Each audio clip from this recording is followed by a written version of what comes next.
Okay, so here we go. Welcome everybody. This is the SAT number 9. This is from April 2017.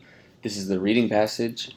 My name is Lucas. We're just going to be going through these. These are very basic, low quality, quick pace, messy, raw, uncut. Just going to go through this passage one at a time, passages for this test, and just point out some of the things that I've noticed and some of the things that will help you to solve these questions. So I hope you find it helpful. As we go forward, eventually I'm going to keep doing more of these passages. I'm keep doing more of these questions individually, breaking down the passages, doing concepts, whatever. So a lot of this will make more sense as we go.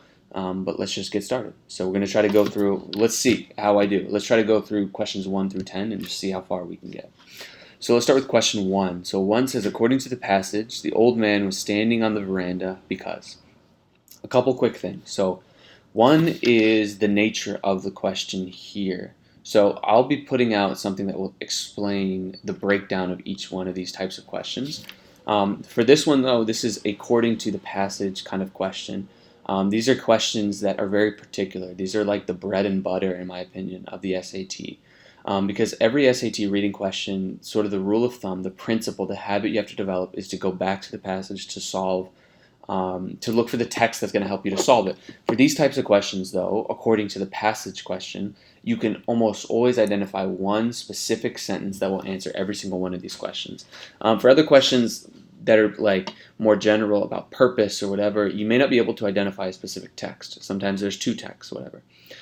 For these, though, you're always going to be able to find a specific text, so you should keep that in mind according to the passage type question. The next thing is that we want to find something about the old man standing on the veranda, which should be pretty easy. It's a very concrete image. We just need to go back and scan for where is the old man standing on the veranda. At this point, when we're trying to find the text that will help us, what we should do is use 2 sort of rules. One is what I call the linear pacing rule, and I'm going to find a catchier title than that. But essentially what that means is if we're doing an earlier question, we need to look earlier in the passage. That's it. If it's an earlier question, we need to look earlier in the passage. If it's a later question, we need to look later in the passage. So this is question 1. This is the first question after the passage, so probably everything is going to be towards the front of the passage. That's the linear pacing rule. Okay, you can just sort of adjust where you're going to look. That'll help you find your text quickly. The next thing that you should do is you should pay attention to references. So for example, this is referencing lines 37 and 40. This is not referencing anything. It's just the yogurt and the sweetmeats.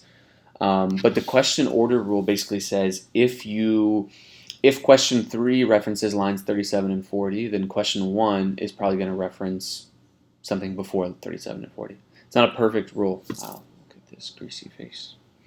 It's not a perfect rule. It works probably 80% of the time, maybe even more than that. But because it works pretty well, you can use it, and it'll help you find your text pretty quickly. Okay, so let's start. We're going to look for what the old man standing on the veranda is doing. So let's come down here. We're going to keep scanning, keep scanning, keep scanning, keep scanning. Probably just scan for old man, old man. Here we go, old man. So let's actually see what it says. It says, moss was shuddering round and round the lantern, though the old man was oblivious to them, right? He had come out because he had heard the throbbing of the engine in the distance. And actually the second part is probably going to be more so the text that we want. He had come out because he had heard the throbbing of the engine in the distance, right? So, okay, I'm just experimenting here with the colors that we want. So let's go pink. He had come out because he had heard the throbbing of the engine in the distance. So that tells us why the old man was standing on the veranda. He had come out because he heard the engine. So let's look at our answer choices. A says he was watching the cars travel down the road. No, it doesn't say that. B says the 2 boys had reported the visitors was soon arrive. No, doesn't say that. He had heard what he believed to be the visitor's car. That's pretty good. That's what we want. And D, he enjoyed listening to the quiet sounds of the evening. That's not correct either. It said that he had come out because he heard the engine of the car, so we choose answer choice C. All right, so this is a pretty easy question. Let's move on. Let's look at some of the harder ones. So 2 says, in the passage, the yogurt and sweetmeats are compared to A. So now what we need to do is, this is in the passage, okay, which actually is pretty similar to what we're looking at up here, which is according to the passage. So we're looking for, in the passage, yogurt and sweetmeats. Let's scan for those. Again, 37 and 40 is referenced here. Question 1 already referenced around 20, 21, 22. So probably between 22 and 37 and 40, we're going to find something of yogurt and sweetmeats. And we can scan it, and it actually shows up. It's pretty easy to find right here. Once they were inside, Mamima gave the pot of yogurt and the pot of sweetmeats to the old lady. Right, so here we have them referenced. But we want to figure out what they're compared to. So let's keep scanning. Blah, blah, blah. No, really, right? They're insisting it's too much. It's too much. She insisted, here, with the air of someone who had just received the Kohinoor diamond as a birthday present. Right? So here we see that the yogurt and the pot of sweetmeats is being compared to the Kohinoor diamond. So we should expect that our text, our answer choice, will have something to do with that. So let's look through. And here we go. We have jewel. Pretty good answer choice. We should probably keep this one, right? Because the Kohinoor diamond, that would be a jewel. Cuisine, no, it's not compared to that in the passage. Wedding gift, no. Generous donation, no. So A is really going to be our best answer choice because we have it being compared right here to the Kohinoor diamond, right? We see that there. Good.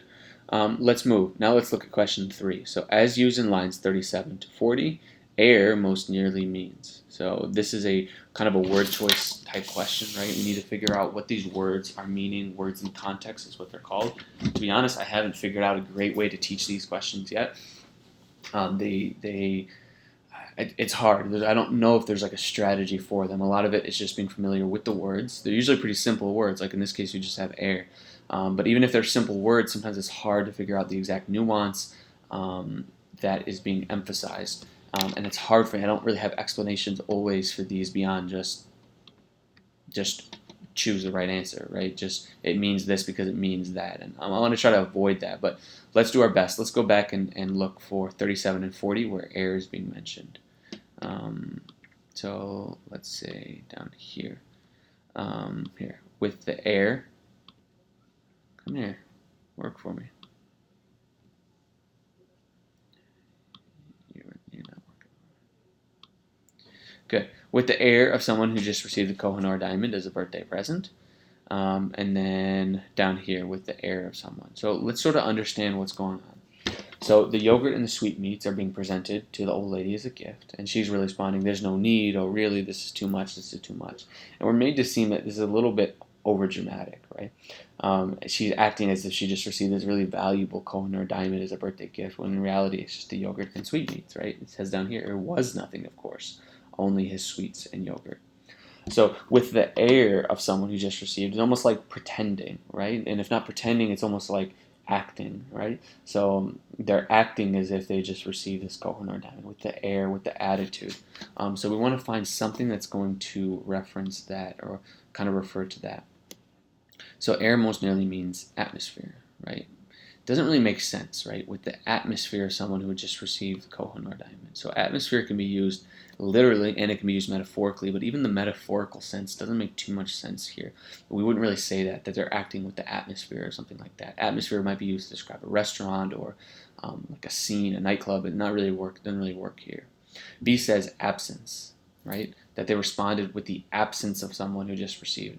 Also doesn't make sense. That's not the right use of the word. It's hard to even understand what that would mean, so B is wrong. With the demeanor, now demeanor should make some sense, right? They're acting with the air, with the demeanor, with the attitude, with the performance, right? As if they just received this diamond. So C is a pretty good answer choice. D says with the melody, and again, there's not really a strong metaphorical use of the word melody that we can refer to, so we just have to take the literal meaning, which would be like a tune, and it doesn't make sense to say that she responded with a melody. So we can get rid of D, and that's going to leave us with answer choice C for our correct answer for question 3. Good. So now let's jump down, and we're going to look at question 4 and 5. So 4 says, the character's behavior during the gift giving mainly serves to. And question 5 says, which choice best provides the evidence for the answer to the previous question? You'll see that I always do these types of questions together. These are what I call paired questions, and I honestly think of them as just one question. As we saw in question 1 and 2, the way that we solve a lot of the questions on the SAT, and any good SAT tutor or SAT book is going to just repeat this mantra that you need to go back to the text, go back to the text, go back to the text. So 4 and 5, I think, as almost one question, because we're going to do the same strategy. We're going to read the question for question 4, and then we're going to look through the answer choices for question 5, and we're going to look and act as if those are the texts that will answer our question for question 4. And to be honest, it almost makes our life easier, because instead of having to look through the entire passage, now we only have to look through 4 sentences, right? Or 4 groups of sentences, and then find the choice that will work. It's a little backwards at first, and if it's not familiar, there may be a learning curve, but trust me, this is the best way to solve this question. There are a couple exceptions. So this works about 80% of the time. So there are situations where you can't choose a text, and you have to be aware of when those are and when they're not, right? And some of the features of it is when you see a lot of the texts that are linked, they're really close together, and then they just kind of all could plausibly work. But I'll do another video on those so we can pay attention to those later. For now, let's just do 4 and 5. So 4 says the character's behavior during the gift giving mainly serves to. So what we should do is go through the answer choices for question 5, A, B, C, and D. And what we're going to do is we're going to look through and decide what the gift giving serves to do, right? So 43 through 44 is down here. It starts with it was. So it was nothing, of course, only Gangarum sweets and yogurt. Right? I think that's it for this one. Good. So what we're looking for is we're looking for the evidence for the behavior during the gift giving, the character's behavior. This right here is not really explaining the character's behavior, it's just explaining what the actual gift is, right? It was nothing, of course. So it's not a very good answer choice, so I would probably not choose 5. 44 through 46 says, they fussed and created the illusion that it was something unique and untasted and unencountered. So this actually does, so this one is probably not.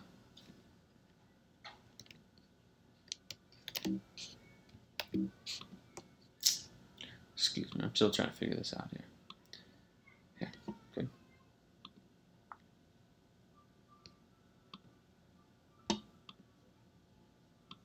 Nice. It's probably not this text here, right? It's probably not A, but B makes sense, right? They fussed and created the illusion that it was something unique and untasted and unencountered. So that one's pretty good, right? They fussed and created the illusion. So this is something about the character's behavior during the gift giving. Good choice. Let's keep it. 52 through 54 says they both here. 52 through 54. Oh, no, no, no, said Chotamama, struggling to keep the son's hands away from his feet. There's no need for all this, right? Now, this could work also as behavior of the characters, right? But remember, we want the behavior of the characters during the gift giving. And what we should see here is that the gift giving is already done. This is the reaction not to the gift giving, but to the act, to the gesture of the son and the daughter-in-law sort of bowing at Chotamama's feet, right, and kissing the mother's feet. So this is not the right reaction because it is a reaction of the characters, but it's not one from the point of view of, or not one in response to the gift giving, right? So now let's look at answer choice D, which is 58 through 60. That's down here. I have not met you for 2 years, Dada, said the son, struggling to get his hands near Chotamama's toes. Now, again, this is also about, not about the gift giving. We already moved past it. And one of the intuitions that you should have is if the gift giving is mentioned up here, I don't know what I'm pointing to, you can't see, here, I'm pointing now. If the gift giving is mentioned in this paragraph here, I'm still pointing.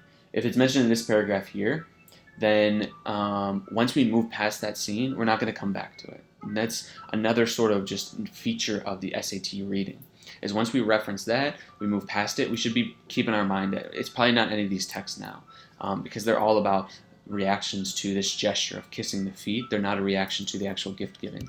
So not a good choice for answer choice D. So this is pretty good. Here's a situation where we've done great. We figured out that lines 44 through 46 are actually the text that we need. Let's put it in green because why not? Nice. 44 through 46. So let's come back and let's redo these. Okay. Here we go. They fussed and created the illusion that it was something unique and untasted and unencountered. So what does this say about the character's behaviors during or their reaction to the gift giving? It says that they are fussing, right? And fussing and creating this illusion that it was something unique and untasted, unencountered. And in reality, all they're getting offered is yogurt and candy, sweetmeats, but they're reacting as if it's very big. So they're sort of inflating the gesture, right? And yeah, I know these questions too much, so even the way that I talk about them, I already just know what's going on. Anyway, so let's look. A says emphasize the lavish value of the gift. This could make sense, right?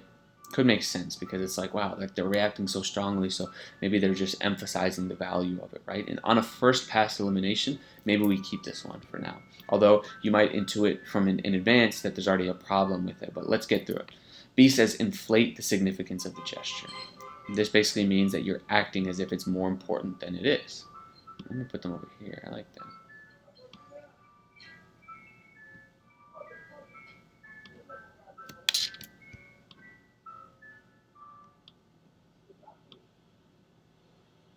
Inflate the significance of the gesture, so they're acting as if it's more significant than it actually is. That one could work.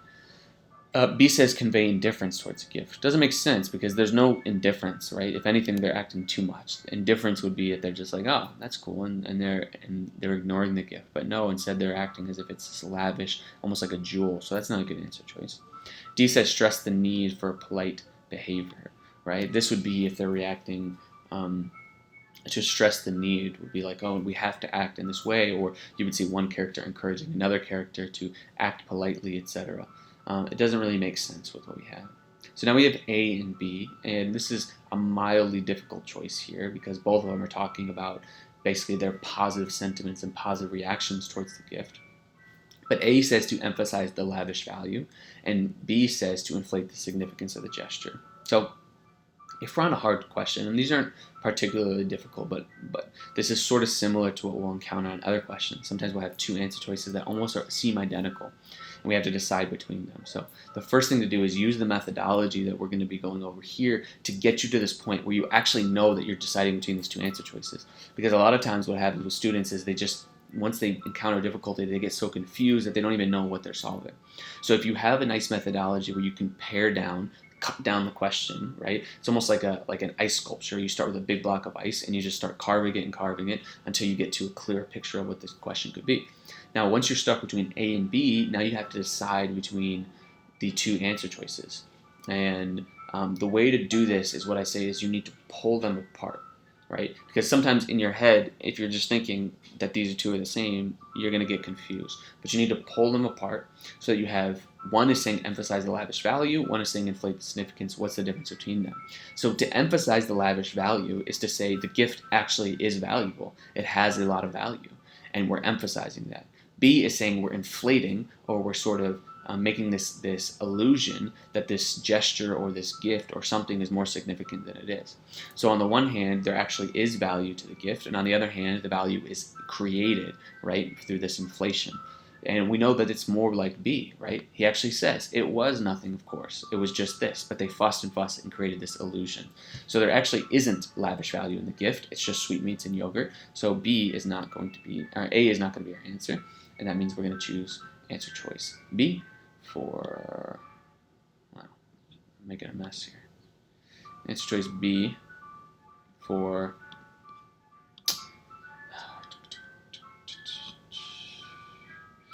answer choice B for question 4. Okay, good. So now let's jump to 6. The description of Chotomama and the son's interaction mainly serves to. Okay, so this is a mainly serves to question. This serves to, this has the function of, this does X and Y. What you want to do is you want to go back to whatever it is they're talking about. In this case, it's the description, right, of Chotomama and the son's interaction. So we have description of Chotomama. We want to go back to wherever that is in the text. And we want to ask ourselves is, what is it doing in the passage? What is the point, right? What is it communicating? So let's go back and see if we can find what's going on. So where's that description of Chotomama and the sun? That's over here, right? And it's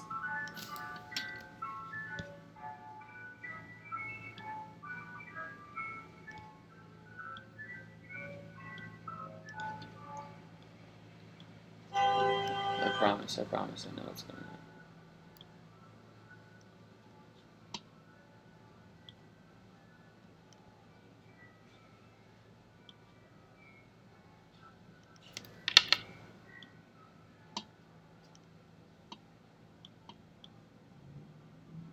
Okay, I just wanted to get rid of those. So now we have this text here. The son and the daughter emerge slowly from the anteroom. They both stoop gently to touch Chotomama's feet, right? And so this is basically setting up the situation, the son and the daughter emerging. So this is really the interaction between Chotomama and the son. So basically the son reaches down, they're kissing the feet of him. And he says, no, no, no. He struggles to keep the son's hands away from his feet. There's no need for all this, right? And it says this was half a token gesture towards modesty and half towards the new modern India. Nehru's secular India, free of ritual and religion. So basically, this is Chotomama saying, on one hand, he's like, please, please don't kiss my feet. And it says, half of this is modesty. He's just modest. He's like, don't kiss you don't need to do this. You don't need, this is too much, right, for me. And it's half a gesture towards the new modern India, right? So this is a new secular India where these sort of traditions maybe don't make as much sense. And basically what he's saying is, half of it is modesty for himself, and then half of it is we're moved on, right? We're in a new modern age. We don't need to be doing these sorts of traditions, right? Then the next scene is, I have not met you for 2 years, Dada, said the son. You must not stop me. So the son is insisting on kissing his feet. And this was half a token gesture towards modesty, so it's almost the same thing, and half towards the old traditional India, Gandhi's India of ceremony and custom. So this is the son basically saying, you must not stop me, right? And the reason he's doing it is because he has a sense of modesty, right? I'm so humble, I haven't seen you, I need to honor my elder. And then half of it is gesture towards the old traditional India, which has all this ceremony and ritual and custom. So this scene here really seems to be emphasizing, because it's really the more interesting part of this is that it's emphasizing, one is talking about the modern secular India, and the other one is talking about the old traditional ceremonial ritualistic India, right? And so it's kind of drawing this contrast between the two types of Indias.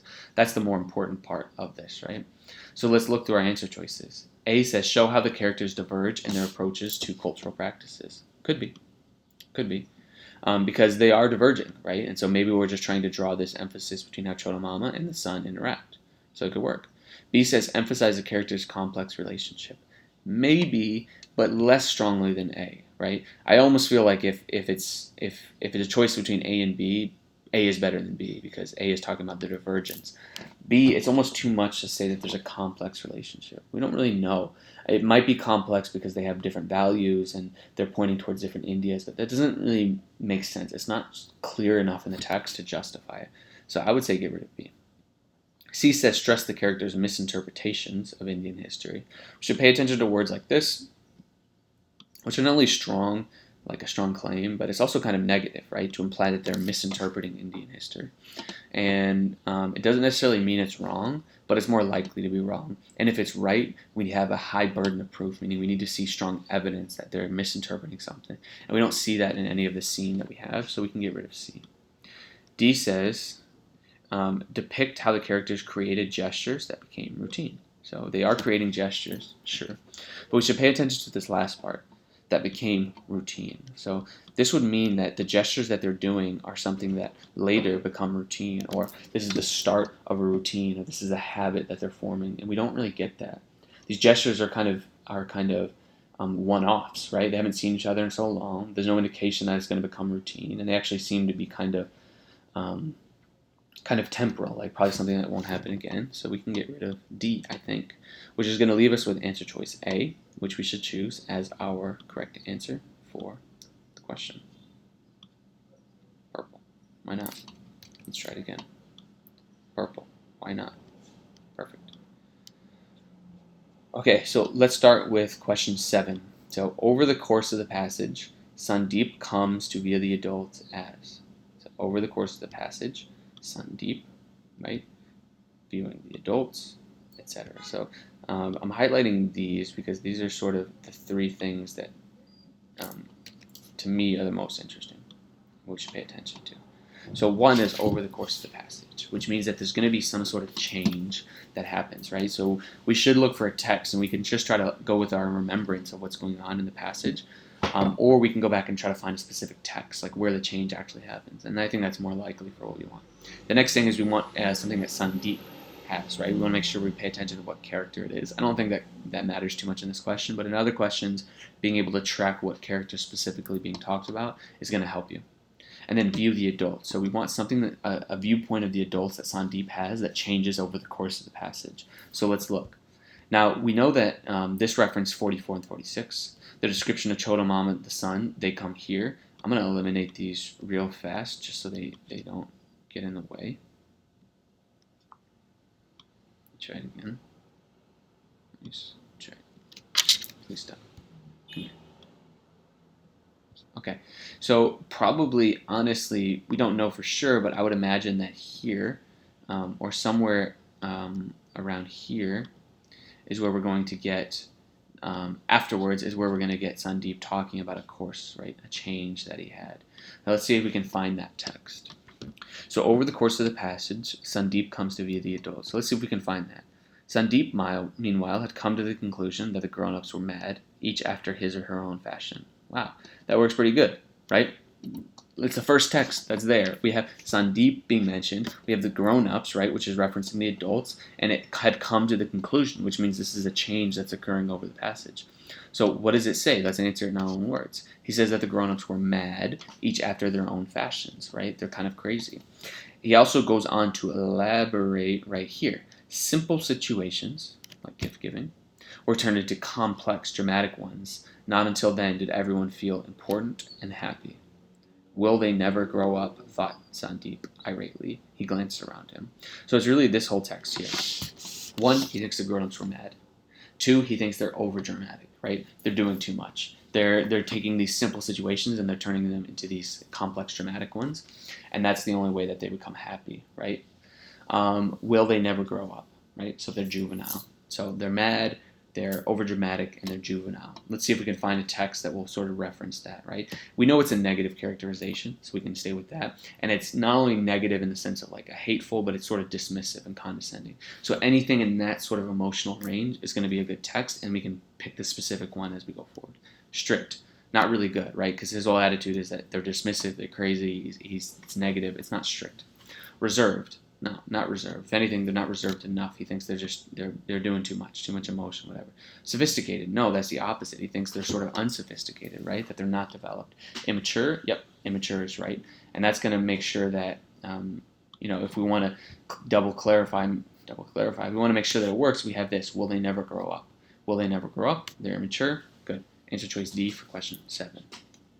Now let's move. Let's look now at question 8 and 9. This is from this is another paired question that we have. So we know that actually, excuse me, it's not. And this is a mistake, the common mistake that I just made, which is look right here. This is actually not referencing question 8.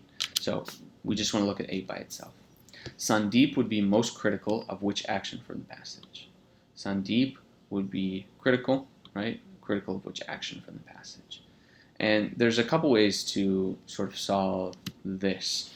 We already know based on the last question what Sandeep is kind of critical of. We can kind of keep reading to see if he would be critical of something, if something else, if he expands on something that he would be critical about, but he doesn't really. So we should just go with already what we know about he's critical about. And although I don't recommend reading the answer choices immediately, we can sort of glance at them and realize that these are just scenes from the rest of the passage. The boys playing carom, Mommy and his inquiry, the son and the daughter sitting, etc. And we got to say, 1, what does Sandeep think he's critical about? And 2, which action is most likely to be a point of his criticism? So A says the 2 boys playing carom. Actually, let's start with this. So what is Sandeep critical of? We know that he's critical of the adults for turning simple situations into complex, dramatic ones, for acting immature, for acting crazy, right? But really, it's this part here, I think, that is actually even the most important. Simple situations were turned into complex, dramatic ones. Not until then did everyone feel important and happy.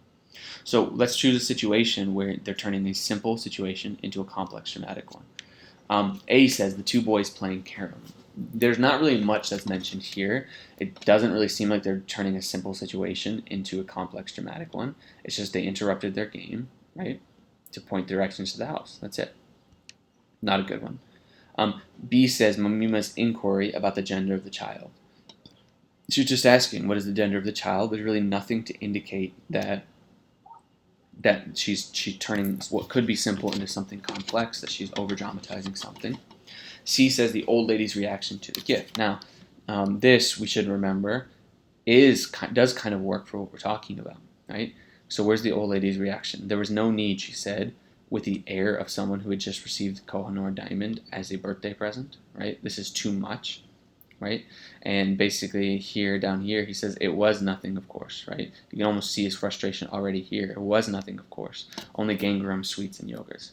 So they're fussing and pretending like this is more important than it is. So that would be something he's critical about, because they're turning a simple situation into a complex, dramatic one. So C is a pretty good answer choice.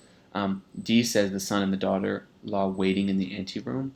We want to make sure we understand that it's the waiting part that's being referenced here, because the son and the daughter-in-law also do turn a simple situation into a complex, dramatic one when they're kneeling down and they're kissing the feet, right, and they're reacting so strongly like that.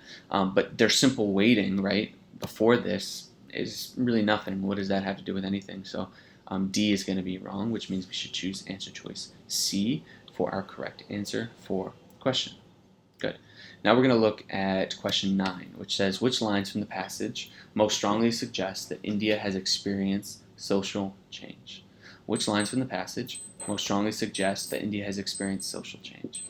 So let's go through them and let's try to look for the text that will work for here. So 36 through 37 says, there was no need, she said. Hold on. No, I'm gonna get rid of some of this so that I can start afresh. Quit, come on.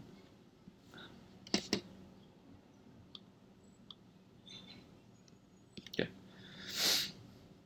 Let's do blue. Why not? Let's go. So let's look through these. So we're looking for a text that talks about India has experienced social change. So real quick, 36 through 37. There was no need, she said, right? This is basically her just saying you shouldn't have brought these yogurt and sweetmeats. Not really anything about social change in India. Not a good answer choice. 48 through 51 down here says they both stoop gently, right, to touch the feet. This is a traditional meeting and a mark of obeisance towards one of the elders. This is just describing the scene. It's not really talking about social change in India. Maybe we could make a very, very small connection, but probably not going to be our answer choice, and we should eliminate that one. 54 through 57 says this was half a token gesture towards modesty and half towards the new modern India. Yeah, Nehru's secular India, free of ritual and religion. So this is talking about a social change, right? Because it's basically saying that there's this new secular, this new secular modern India, right? Free of ritual and religion. This is a pretty good answer choice, right? Because this is talking about social change coming to India. And let's look at the final one, which is 73 through 76. That's down here. It made one remember that poverty meant displacement as well as lack, while austerity meant being poor in a rooted way, right? Within a tradition and culture of sparseness. I think that's the end of the text there. Yep. And this is basically him talking about poverty, Sandeep thinking and sort of musing about poverty and what poverty means. But it less directly talks about social change, right, within India. Not as much as C, which basically says that there's this new modern secular India. So we're going to choose answer choice C for question 9. And let's go to the last one. So this is question 10. 10 says, as used in line 72, impression most nearly means. So let's go to 72. 72 says here, let me get rid of some of this.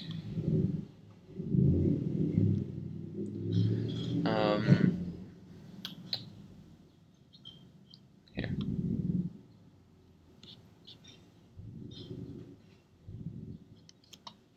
My bad. This question here. So, despite its bareness, the impression of the room, right, the impression it gave was of austerity rather than poverty. So, when he's looking at this tube on the wall, he's basically making this contrast between austerity, which is it's like a sort of discipline, it's a sort of minimalism, it's sort of more intentional, rather than poverty, which is this lack, right? Austerity meant being poor in a rooted way within a tradition and culture of sparseness, and poverty meant displacement as well as lack. And so basically it's saying that despite its bareness, the impression the room gave. Basically, you could say this is the feeling, this is the appearance of the room, this is the way it's standing out to him. So let's try to pick an answer choice. So 10 says appearance, which makes sense, right? It's a little more physical. It's less metaphorical, right? But it's just that's the impression, that's the appearance that he's getting. The belief. It's weird to say that the room would give him a belief in it. Gave the belief. It just doesn't make sense. We don't use that. It's not really idiomatic, not familiar to us. It doesn't make sense. Imitation also doesn't make sense. It's like, what would it be imitating? It's sort of personifying the room, the image of the room. And recollection, it's not something he's remembering, but something he's seeing in real time. So appearance is going to be our best answer choice for question 10. Good. And that's everything for this. So I apologize. I know this thing looks like a mess. There's no order. There's a lot. It took a while, but we're going to continue to refine these and make these so they're as helpful as they can be for you. And please leave comments. Thank you.